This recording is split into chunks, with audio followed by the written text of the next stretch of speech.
আসসালামু আলাইকুম, স্বাগতম আজকের গল্পতে। আপনি যদি বিভিন্ন রহস্য সম্পর্কে জানতে ভালোবাসেন তাহলে আপনার জন্য এই ভিডিওটি। আর যদি আমাদের চ্যানেলে নতুন হয়ে থাকেন এখনই সাবস্ক্রাইব করে রাখুন, কারণ প্রতিনিয়ত আমাদের এই চ্যানেলে এরকম রহস্যজনক ভিডিও আসে। তো বেশি দেরি না করে গল্প শুরু করা যাক। কলকাতার যাদবপুর অঞ্চলে অবস্থিত মধুসূদন দত্তের স্মৃতিসৌধ। এটি ভারতের অগ্রণী বাংলা কবি বা নাট্যকার মধুসূদন দত্তকে সমর্পিত। মধুসূদন দত্ত ছিলেন বঙ্গীয় সাহিত্যের প্রথম আধুনিক নাট্যকার। তিনি বাংলা কাব্যকে পশ্চিমা ছন্দে সমৃদ্ধ করেছিলেন। তার উল্লেখযোগ্য রচনাগুলোর মধ্যে মেঘনাদবধ কাব্য বিশেষভাবে প্রসিদ্ধ। স্মৃতিসৌধটি তার জীবন ও সাহিত্যকর্মকে চিরস্থায়ী করে রাখে। এটি একটি বিশাল ভাস্কর্য এবং পরিবেশ বান্ধব উদ্যানের মধ্যে নির্মিত। ভাস্কর্যটি মধুসূদন দত্তের জীবনের প্রতিচ্ছবি। সৌধের চারপাশে সবুজ উদ্যান ও পদচিহ্ন থাকায় ভ্রমণকারীরা আনন্দে ঘোরাঘুরি করতে পারে। এখানে বসে কবির জীবনী এবং কাব্যভিত্তিক তথ্য পড়া যায়। স্মৃতিসৌধের মূল উদ্দেশ্য শিক্ষার্থীদের মধ্যে সাহিত্যপ্রেম বৃদ্ধি করা।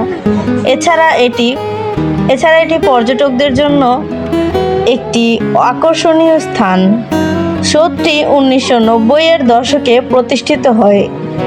ভাস্কর্যটি ব্রোঞ্জ এবং মার্বেল দিয়ে কবির প্রতিকৃতি এতটাই জীবন্ত যে দর্শক তা স্পর্শ করার ইচ্ছে পায়।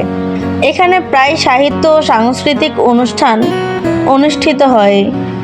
কবির কবিতা পাঠ ও নাট্য নির্মাণের প্রদর্শনীও নিয়মিত হয়। স্মৃতিসৌধটি শিক্ষার্থীদের গবেষণার জন্য উৎসাহ প্রদান করে। দর্শনার্থীরা এখানে ছবি তোলার জন্য আকৃষ্ট হয়।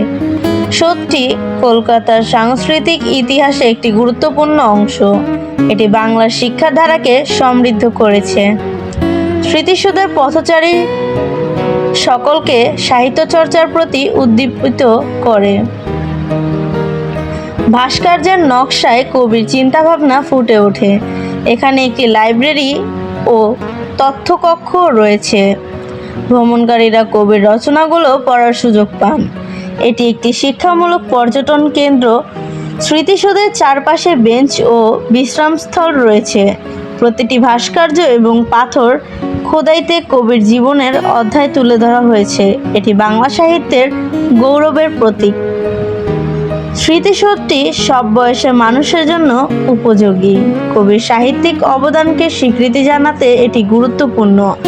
ভাস্কর্যের সামনে বার্ষিক সাহিত্য সম্মেলনও হয়। স্থানীয় জনগণও এখানে সাহিত্য চর্চায় অংশ নেয়। সৌধটি সামাজিক এবং সাংস্কৃতিক সমাবেশের কেন্দ্র। এখানে শিশুদের সাহিত্য চর্চাও ব্যবস্থা রয়েছে। স্মৃতিসৌধটি কলকাতার অন্যান্য পর্যটন কেন্দ্রে সহজেই পৌঁছানো যায়। এটি বাংলা ভাষা ও সংস্কৃতির পরিচায়ক। ভ্রমণকারীরা এখানে শিক্ষার সঙ্গে বিনোদনও পায়। স্মৃতিসৌধ মধুসূদন দত্তের সাহিত্যকে চিরস্মরণীয় করে রাখে। এটি বাংলা সাহিত্যের এক উজ্জ্বল ধ্রুপদী প্রতীক। নিত্য নতুন দিনে এমন গল্প পেতে চাইলে চ্যানেলটিকে সাবস্ক্রাইব করে আমাদের পাশে থাকবেন। ধন্যবাদ।